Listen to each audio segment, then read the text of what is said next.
구약성경 여호수아 5장 13절부터 15절 세 절 말씀 함께 읽습니다. 여호수아 5장 13절부터 15절.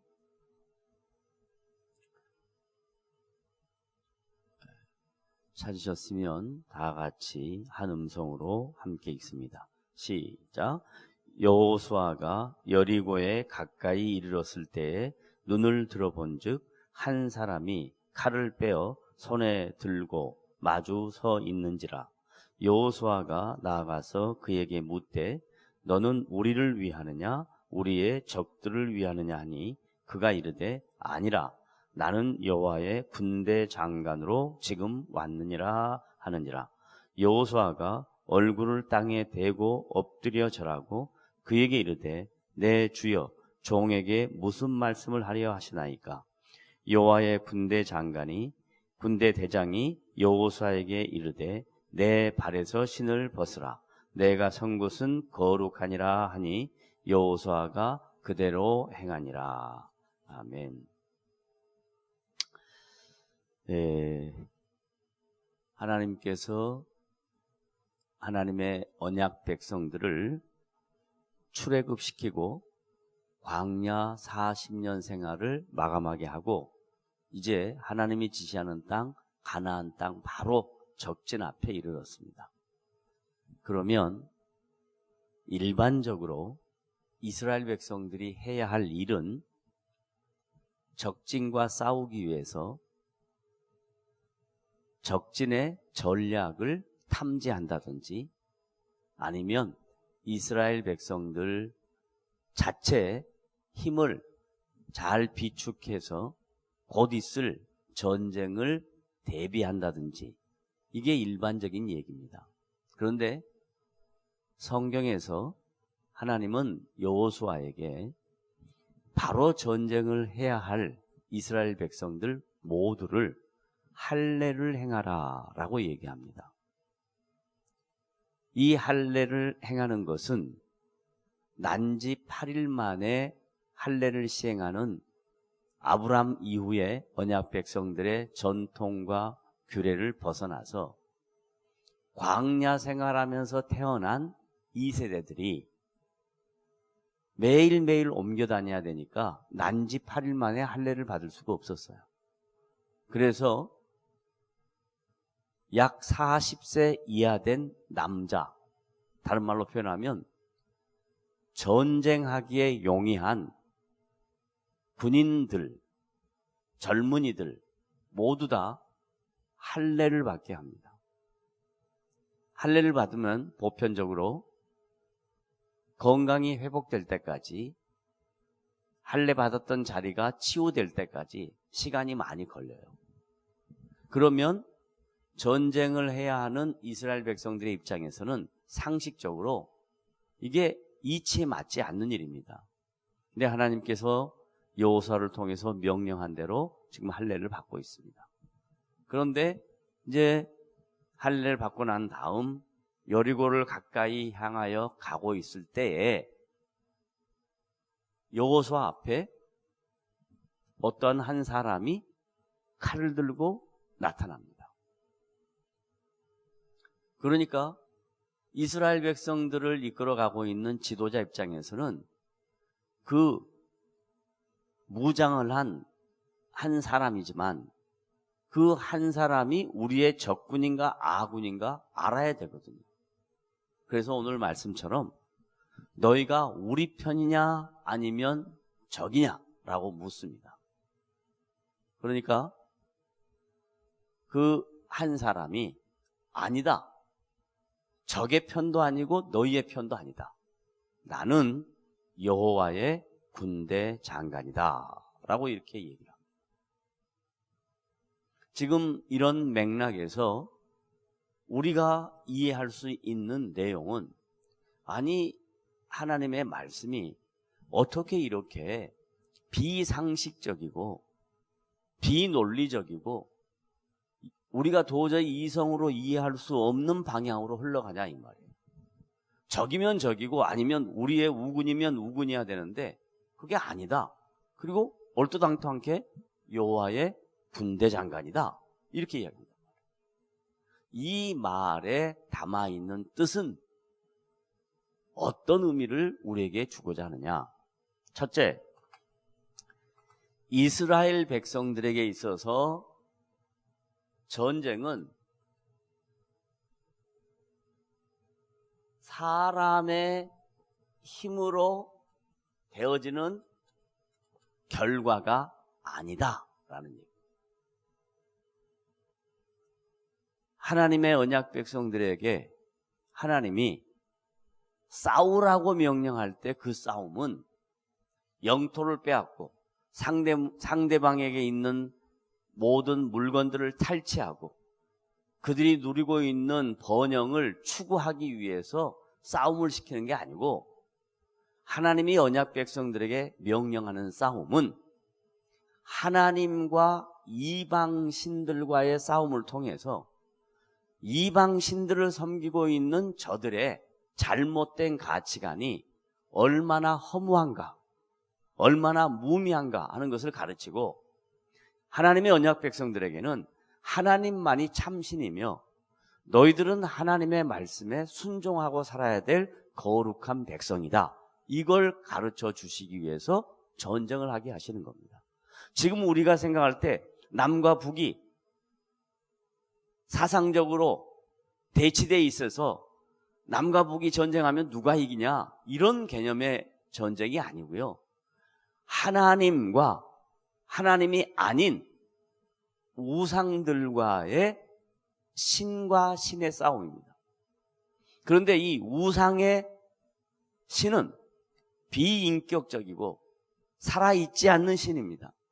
하나님만이 유일하게 인격적인 하나님이며 살아계신 하나님이라는 것을 이스라엘 백성에게 알려주고, 그리고 이방 백성들에게 알려주는 거예요. 그 대표자로 오늘 누가 서 있다고요? 여호와의 군대 장관이 딱 서 있습니다. 리더가 딱 서 있습니다. 칼을 들고 리더가 서 있습니다. 이 말씀에 대한 사무엘상 다윗과 골리앗의 싸움에서 똑같은 여호와의 군대 장관의 의미를 묘사해 주고 있어요. 자, 열왕기상 17장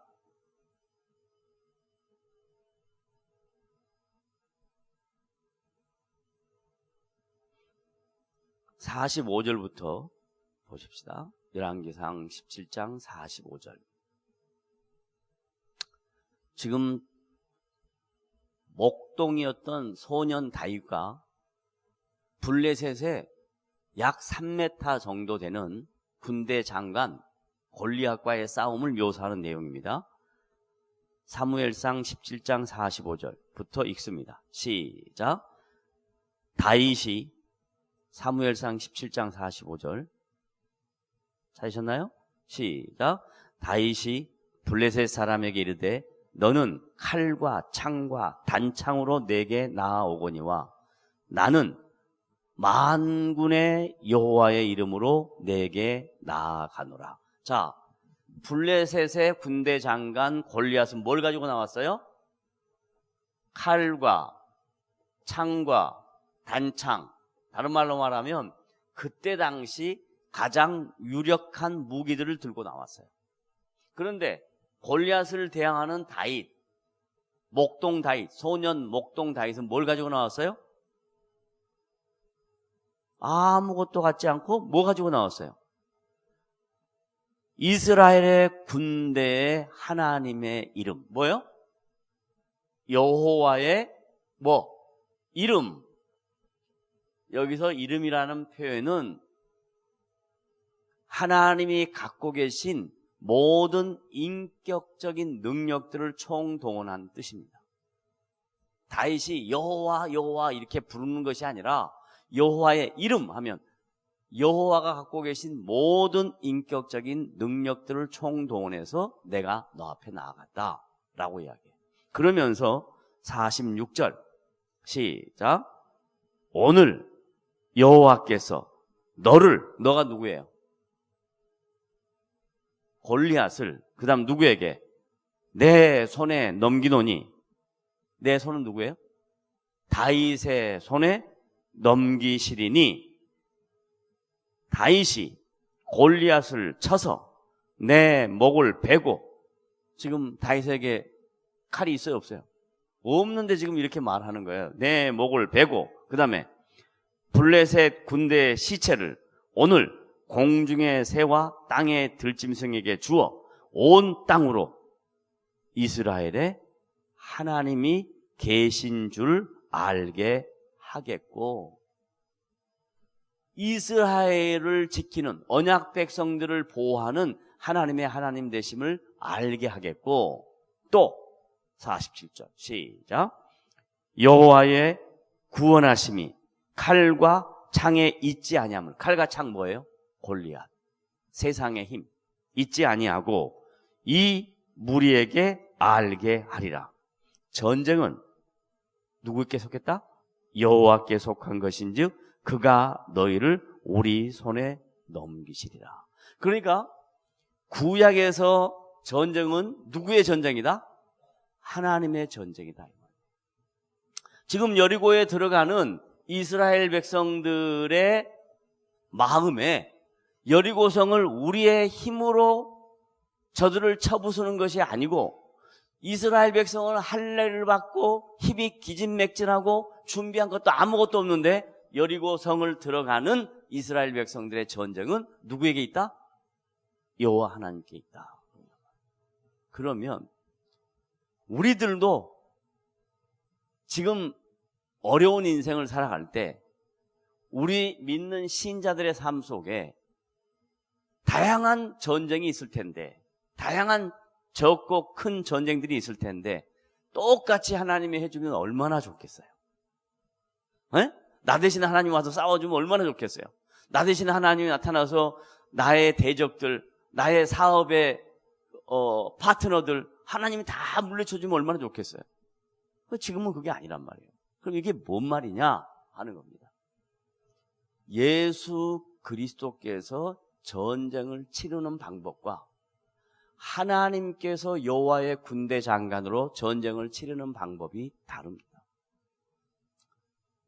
지금 구약 시대에, 특별히 여호수아 시대의 하나님은 지금 이스라엘 백성들에게 하나님의 하나님 되심을 드러내 보이고, 주변에 있는 이방 백성들에게 하나님이 참신인 것을 드러내 보이는 것으로 그쳤어요. 근데 아무리 그렇게 드러내 보여줘도 인간들의 죄성은 하나님 앞에 굴복하지 않더라는 거예요. 하나님이 수도 없이 이스라엘 백성들의 역사 속에 다양한 초자연적인 방법으로 그들을 인도해냈지만 타락한 이스라엘 백성들의 심성이 하나님 앞에 돌아오지 않더라는 거예요. 그래서 하나님의 전쟁의 방법을 공격으로 하지 않고 희생으로 합니다. 하나님 자신이 이 땅에 하나님의 아들이신 예수 그리스도가 오셔서 십자가의 정신으로 이 전쟁을 마감합니다.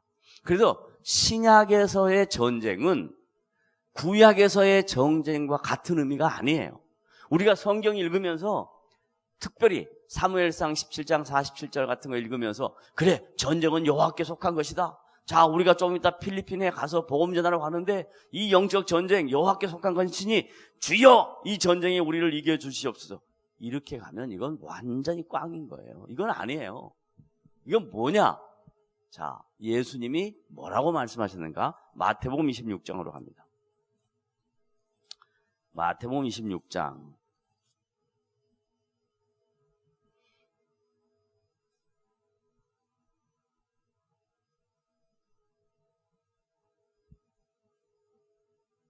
찾으셨습니까? 마태복음 26장 47절부터 읽어가 봅시다. 시작.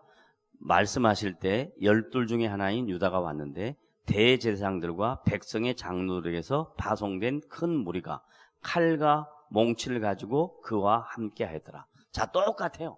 지금 세상의 방법은 뭘로 해요? 칼과 몽치, 그리고 많은 힘들. 그리고 예수님 앞에 온 거예요. 누구와 함께? 가롯 유다와 함께. 예수님의 제자로서 예수님과 3년 동안 동고동락했던 가롯 유다와 함께 오는 거예요.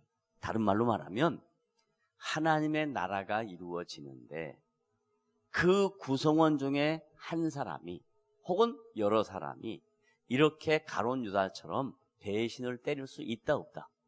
있다라는 얘기예요. 굉장히 중요한 얘기예요. 그 다음 넘어갑니다. 48절 시작.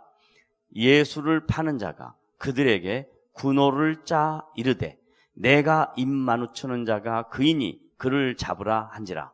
49절 곧 예수께 나와 랍비여 안녕하시옵니까 하고 입을 맞추니. 여기서 안녕하시옵니까 라는 것은 그냥 읽으면 안 되지. 어떻게 읽어야 돼요? 눈 내리 깔고 그리고 와가지고 안녕하십니까? 이거잖아요. 이 말이지. 지금 안녕하십니까? 이거 아니잖아요. 그러니까 50절 시작. 예수께서 이르시되, 주님이 뭐라고 불러요? 자기의 지금 원수, 자기를 파는 자에게 뭐라 그래요? 친구여. 대단합니다. 이게 구약의 전쟁과 신약의 전쟁의 차이예요. 구약의 전쟁은 뭐였어요? 칼과 창으로 오면 여호와께서 그것을 여호와의 방법으로 다 물리쳐버려요. 전쟁에서 다 죽여버려요. 그런데 지금 예수님은 뭐라고 하냐면 자기를 죽이러 오는 자에게 뭐라고 한다고요? 친구여. 친구여. 그 다음 내가 무엇을 하려고 왔는지 행하라 하신대. 예수님이 알고 있어요? 모르고 있어요? 알고 계시는 거예요. 알고 있으면서 당하는 거예요. 이게 신약의 전쟁의 방법이에요. 하나님의 나라가 이루어지는 전쟁의 방법이에요. 알고 있으면서 당하는 거예요. 해라. 그 다음 그들이 나와 예수께 손을 대어 잡는지라. 예수와 함께 있던 자 중에 하나가, 이게 보통 베드로가 이야기합니다. 손을 펴 칼을 빼어 대제사장 말고에, 여기 이름은 안 나와 있지만 다른 복음서에 말고라고 되어 있는데 길을 쳐서 길을 잘라버려요. 이에 예수께서 이르시되 내 칼을 도로 칼집에 꽂으라. 칼을 가지는 자는 다 칼로 망하느니라. 다른 말로 말하면 예수님이 이 땅에 하나님의 아들로 오셔서 하나님이 행하시는 전쟁은 칼로 하는 전쟁이 아니다 이거예요. 힘으로 하는 전쟁이 아니다 이거예요. 너희들이 세냐 우리가 세냐 싸우자 이거 아니라는 거예요. 그럼 뭐냐? 그 다음 시작.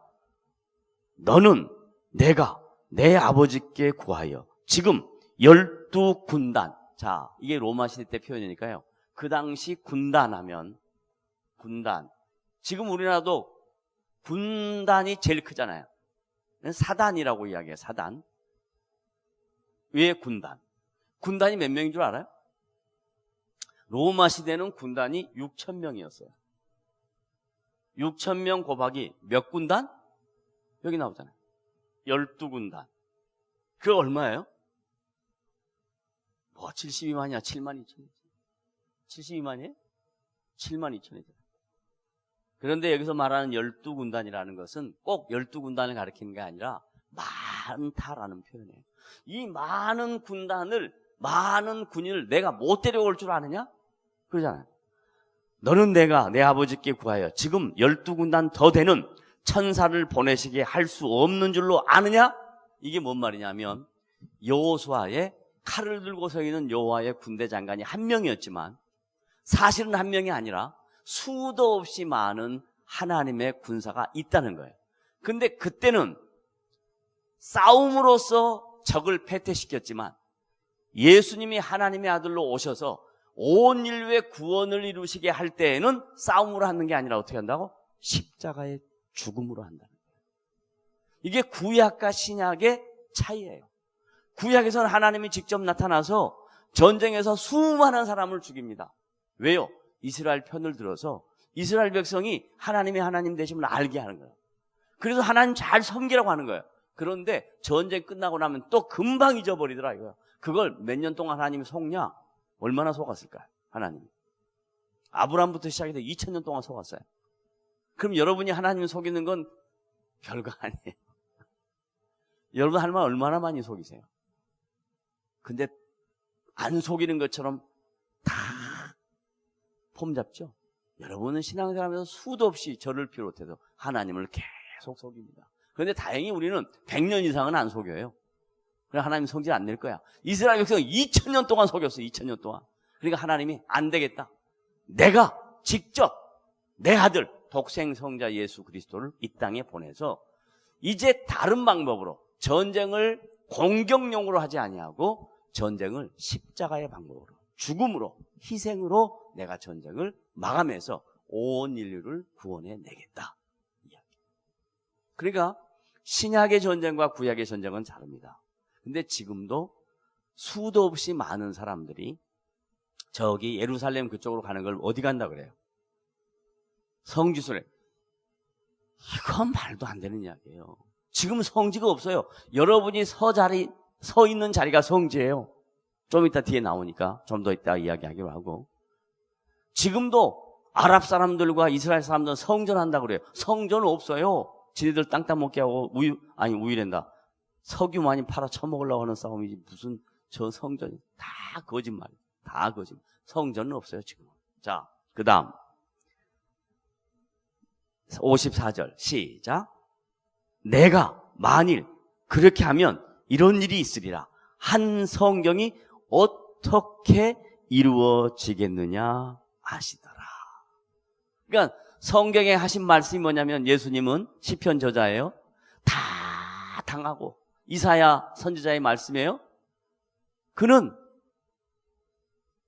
양들을 위하여 자기가 다 희생당하고 그래서 십자가에 죽겠다. 그 성경의 말씀을 이루기 위해서 가룟 유다가 배반하는 거 다 알아요. 자기가 십자가에 죽을 거 다 알아요. 그래서 마지막 십자가 앞에서 가상 치론을 하잖아요. 그리고 제일 마지막에 게임 is over. 모든 것을 다 이루었다 하시고 눈을 감으십니다. 이게 복음이에요. 이게 십자가예요. 이게 지금 우리에게 요구하는 이 시대의 전쟁이에요. 그럼 우리의 전쟁은 뭐냐? 이제 우리의 전쟁은 뭐냐? 싸우는 게 전쟁이 아니고요. 다시 여호수아로 돌아가면 여호수아 5장 15절 다 같이 읽어봅니다. 시작. 여호와의 군대 대장이 여호수아에게 이르되 내 발에서 신을 벗으라. 그때 당시 자유인만 신발을 신고 있었고요. 노예들은 신이 없었습니다. 또한 내 발에서 신을 벗으라 라는 표현은 지금까지 살아왔던 삶의 방식이 아닌 다른 삶의 방식을 가져라 라는 뜻입니다.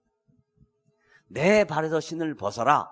너의 능력, 너의 경험, 너가 할 수 있다고 생각하는 모든 것 내려놓고 하나님 자신이 한다는 것을 인정해라 하는 여러 가지 뜻이 포함되어 있습니다. 그럼 만약에 내 발에서 신을 벗으라 거기서 끝나버렸으면 간단해요. 신앙생활이라는 건 새로운 가치관만 가지면 돼요. 그런데 그게 아니라 그 다음 뭐라고 하냐면 내 발에서 신을 벗으라 하고 난 다음에 뭐라 그래요? 내가 선 곳은 거룩한 곳이니. 아까 제가 성지가 어디라고요? 내가 선 곳이라니까요. 저 이스라엘 가가지고 성지순례 가야만 성지가 있는 게 아니에요. 그건 이슬람도 하고 유대교도 하고 잘못 이해하고 있는 기독교인들도 하고 모든 종교가 다 거기에 가가지고 성지라고 하고 있는 거예요. 거기만 가면 뭐가 있는 것처럼. 아니요. 우리가 살고 있는 삶의 현장이 곧 구별된 곳이에요. 여러분이 살고 있는 이 시대에 내가 어떻게 하나님의 사람으로 살아낼 것인가, 어떻게 하나님이 기뻐하시는 일을 해드릴 것인가 하는 것이 내 발에서 신을 벗어서 내 손것은 거룩한 곳이다 라고 얘기해요. 이걸 베드로가 뭐라고 얘기하냐면요, 이제 이거 하나만 더 정리하고 넘어갑시다. 거룩한 곳이라 하니 여호수아가 어떻게 했어요? 그대로 행하니라. 그러니까 신앙생활이란 하나님의 말씀을 듣고 액션하는 거예요. 액션. 그대로 행하는 거예요. 인격적인 하나님의 말씀을 듣고 인격적으로 반응하는 거예요. 이걸 베드로가 똑같이 반응을 했습니다. 베드로전서로 갑시다. 베드로전서 1장 13절부터 베드로전서는 사도 베드로가 예수님을 알기 전에 어부였죠. 그리고 보편적으로 그 직업을 갖고 있는 사람들은 무식합니다. 그리고 사도 베드로는 성품이 과격하고 단순합니다. 다혈질입니다. 그런데 예수님이 자기 동생 안드레를 통해서 부르니까 그 부름에, 콜링에 반응하고 예수님을 따라다녔어요. 그때 따름은 뭐였냐면 예수님이라는 능력자, 위대한 자의 옆에 서서 뭔가 얻어먹을 것이 있어서 반응했던 결과입니다. 3년 동안 열심히 따라다녔어요. 근데 예수님이 십자가에서 죽겠다 그러니까 아니, 죽지 마십시오. 그러면 절대 안 됩니다. 그러니까 예수님께서 사단아 내 뒤로 물러가라 이렇게 베드로에게 말합니다. 그리고 예수님이 베드로에게 내가 새벽달을 우기 전에 나를 3번 부인할 것이다. 그대로 부인합니다. 그리고 예수님이 다시 십자가에서 죽어 3일 만에 부활하시고 그리고 승천하신 후 다시 오셔서 부활하고 40일 동안 계시면서 제자들에게 계속해서 부활하신 주님을 설명합니다. 그때도 몰라요. 그러면서 승천하시면서 야, 며칠 있지 않다가 예루살렘에서 떠나지 말고 있어라. 성령이 올 것이다. 50일 만에 성령이 오십니다. 성령이 오실 때 그때 베드로가 깨달은 거예요. 아하, 예수님이 하셨던 말씀이 전부 다 죽음, 부활, 그리고 부활 후 40일 동안 같이 계시고 승천하시고 오순절 성령이 오셔서 온 인류를 구원하려는 그분의 계획을 깨닫고 나니까 베드로가 변해요. 그리고 난 다음 쓴 편지가 베드로 전서와 후서예요. 그러니까 자기의 신앙, 자기 인생살이를 다 점검한 거죠. 1장 13절 시작. 그러므로 너희 마음의 허리를 동이고 근신하여 예수 그리스도께서 나타나실 때 너희에게 가져다 주실 은혜를 온전히 바랄저다. 그러니까 은혜를 바라보고 살아라 그러는 거예요. 그럼 어떻게 살아야 되냐? 14절 시작. 너희가 순종하는 자식처럼 전에 알지 못할 때에 따르던 너희 사욕을 본받지 말고. 그럼 신앙생활은 뭐예요? 나의 사욕을 버리는 거예요. 사욕은 뭐예요? 개인의 욕심이에요. 그러니까 신앙생활이란 나의 욕구를 채우기 위한 수단은 아니라는 거예요. 왜냐하면 베드로가 그렇게 신앙생활을 했단 말이에요. 자기가 예수님 옆에 앉아가지고 예수님이 한 나라의 왕이 되면 내가 오른편에 앉아서 우의정하려고 그랬어요. 그럼 너는 좌의정해라 이렇게 하려고 그랬어요. 근데 신앙생활이라는 것은 자기 사욕을 버리는 거다. 나의 욕심을 버리는 거다. 내가 원하는 것을 추구하는 것을 버리는 거다 이렇게 가르치는데 한국 교회는 뭐라고 하냐면 예수 믿으면 욕심을 많이 가져라. 그 욕심이 뭐냐? 비전이에요. 그 욕심이 뭐냐? 꿈이에요. 입을 크게 열어라. 그래서 기도하면 하나님 채워준다. 입을 크게 열면 모기만 들어가지 무슨.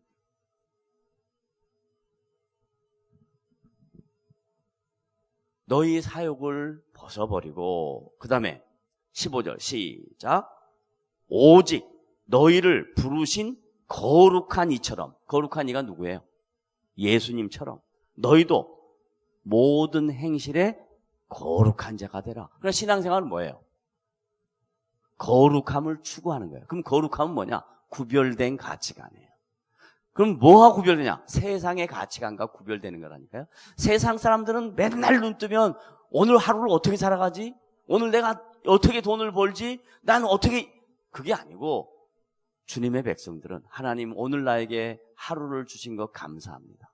이 하루를 주님의 은혜 가운데 살게 하십시오. 하나님 나에게 오늘 하루를 살 수 있는 힘을 주십시오. 오늘 하루도 주님과 동행할 수 있도록 도와주십시오. 이게 다른 가치관이에요. 그 다음 16절 시작. 기록되었으되 내가 거룩하니 너희도 거룩할지어다 하셨느니라. 그러니까 신앙생활의 가장 중요한 궁극적 목표는 뭐냐면 거룩을 추구하는 거예요. 거룩은 뭐라 그랬어요? 구별됨이라고 이야기했어요.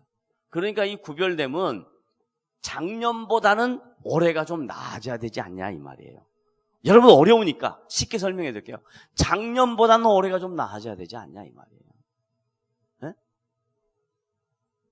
그런 어떤 점진적인 신앙의 성숙도가 있어야 되지 않냐 이 말이에요. 근데 우리는 어떠냐면요, 대부분이래요. 요렇게 해서 올라가다가 어느 날 또 톡 떨어져요. 그럼 완전 밑바닥까지 또 가요. 그러다 또 여기서 막 해서 또 올라가요. 그러면 여기 온 것이 여기밖에 안 와요. 그러니까 툭 떨어지는 게 뭐 때문에 떨어지냐? 대부분 사욕 때문에 떨어집니다. 사욕. 개인의 욕심 때문에 떨어집니다. 왜냐? 하와가 범죄할 때 뭐 가지고 범죄했죠? 욕심 때문에. 그러니까 신앙생활 할 때 욕심은 나의 최대의 적이에요. 나에게 욕심만 생기면 내 신앙은 지금 세상으로 달려가고 있다. 이렇게 생각하면 하나도 안 틀려요. 그러면 거룩한 욕심은 뭐냐? 거룩한 욕심은 하나님께서 이루어내신 일에 대하여 감격하고 감사할 줄 아는 게 거룩한 욕심이에요. 감사 없는 사람은 사욕을 추구하는 거예요. 감사가 넘치는 사람은 거룩한 욕심에 동참하는 거예요. 우리가 인생을 살면서 얼마나 많은 일에 하나님 앞에 은혜를 입고 살아요. 공중에 나는 새를 보라 주님 말씀하셨어요. 들에 핀 백합알을 보라 말씀하셨어요. 길쌈도 안 했는데 내가 너희를 입히시지 않느냐? 그렇게 말씀하셨어요. 오늘도 우리는 입힘을 당하고 살아요. 하나님이 먹여주셔서 살아요. 그런데 감사할 줄 몰라요. 감사할 줄 아는 성도가 구별된 자이며 감사할 줄 아는 성도가 거룩한 자입니다. 감사와 거룩은 다른 것이 아니라 같은 동전의 양면이에요. 감사한 자는 구별되게 삽니다. 구별되게 살지 않는 자는 감사함이 없습니다. 맨날 입으로 불평하고 원망하고 누가 어쩌네 저쩌네 맨날 신앙생활에 하는 얘기가 똑같아요. 여러분 그러지 않아요? 생각해봐요. 맨 누구 이야기하고 그 무슨 의미가 있어요? 이런 일로 감사해. 이런 일로 하나님이 행하셨어. 이렇게 이야기하면 듣는 사람도 좋고 하는 사람도 얼마나 좋아요. 근데 우리는 그거 쉽지 않아요. 그거 안 해요. 오늘 제가 미국에서 친구 목사 4애가 18년 목회하고 2개월 안식년을 받아서 나왔어요. 그래서 제가 타고 다니는 차를 갖다 주면서 점심을 같이 할 때 일산에 들어와 가지고 점심을 해서 제가 모 집사님을 불렀어요. 그래가지고 그 집사님이 섬겼는데 그 집사님하고 저하고 이렇게 앉아있는데 친구 목사가 그 집사님한테 목사님보다 나이가 좀 적게 보입니다. 그런 거예요. 그러니까 그 집사님이 입이 막 해볼래 해가지고 막 좋아가지고 어쩔 줄을 몰라요. 그러니까 저쪽에서는 그 두 분 목사님 내에는 그분이 덮으신 걸 모르는 거예요. 그래서 나중에 그분이 사실대로 직고했어요. 목사님, 사실은 이게 이미테이션입니다. 그러니까 아이고 그러세요 그러면서 웃고 말았는데 제가 오늘 그랬거든요. 점심 마지막에 내가 오늘 꼭 가서 수예배할 때 내가 꼭 당신 칭찬해 줄 거야. 나보다 젊다고 그러니까 얼마나 좋아 그래. 입이 해벌레가지고. 그래서 나중에 마지막에 뭐냐면 목사님 그런데 제가요 손주가 5이에요. 그러면서 또 자랑을 하잖아. 거기서 끝나야지 왜 또 자랑을 해. 자, 제가 농담 한마디 했습니다. 이 뭔 얘기냐면 우리가 신앙생활하면서 구별되게 산다는 게 뭐냐? 에? 거룩하게 산다는 게 뭐냐? 이게 막연한 얘기가 아니라 이것이 우리의 실제 삶의 현장에서 일어나는 삶의 연속성이라 이 말이에요. 그때 우리가 어떻게 할 것인가? 그 고민을 해야 되는 거예요. 그것이 여러분이 하나님의 사람으로 자라가는 증표예요. 그런 고민이 없으면 하나님의 사람으로 자라가지를 못합니다. 맨날 그 자리에 있습니다. 맨날 그 자리. 적어도 작년보다는 올해가 나아야 될 거 아니에요. 뭔가는 좀 나아야 될 거 아니에요. 그 하나님 기뻐하시죠. 그 기뻐하는 인생에게 하나님이 복을 주십니다. 축복을 안 빌어줘도 우리가 변하면 아버지가 보시고 아이고 사랑하는 아들아 사랑하는 딸아 내가 너에게 풍성하게 주마. 그게 뭔 줄 알아요? 마태복음 6장 33절에 너희는 먼저 그의 나라와 그의 의를 구하라. 이걸 다른 말로 말하면 변했다, 구별됐다, 거룩했다. 그리하면 이 모든 것을 너희에게 내가 더하시리라. 여러분 신앙생활은 더함의 역사를 누리면서 하는 게 신앙생활이에요. 내가 계산하는 것대로 하면 그건 신앙생활이 아니에요. 그건 자기 인생이에요. 신앙생활은요, 하나님이 우리를 위해서 싸워주는 것은 뭐냐? 더해주는 역사예요. 구약에서 전쟁은 뭔 전쟁이었냐? 피 흘림의 전쟁이었어요. 신약에서 전쟁은 예수님이 친히 피 흘리셔서 예수님이 우리를 위하여 중보하고 우리의 인생에 더함의 역사가 있는 게 이게 하나님의 전쟁이에요. 이걸 못 깨닫고 자꾸 전쟁을 어떻게 하려고 그러냐? 이슬람하고 싸우려고 그러고 성전하자 그러고 이 교회하고 저 교회가 싸우고 이 교단과 저 교단이 싸우고 이건 정말로 다 망하는 짓이에요. 우리는 다 같은 편이에요. 다 같은 편이에요. 색깔만 달라요. 어떤 사람은 하얀색 좋아하고 어떤 사람은 검정색 좋아하고 그것뿐이에요. 우리가 다 주님 안에서 한 지체인 걸 잊지 말고 우리의 인생들이 하나님 앞에서 거룩함을 추구하고 구별됨을 추구해서 하나님의 사람으로 조금씩 자라가면 하나님이 기뻐하셔서 사랑하는 아들아 충성스럽다, 작은 일에 충성했다 하고 우리를 축복해 주시는 그 하나님의 역사를 체험하는 복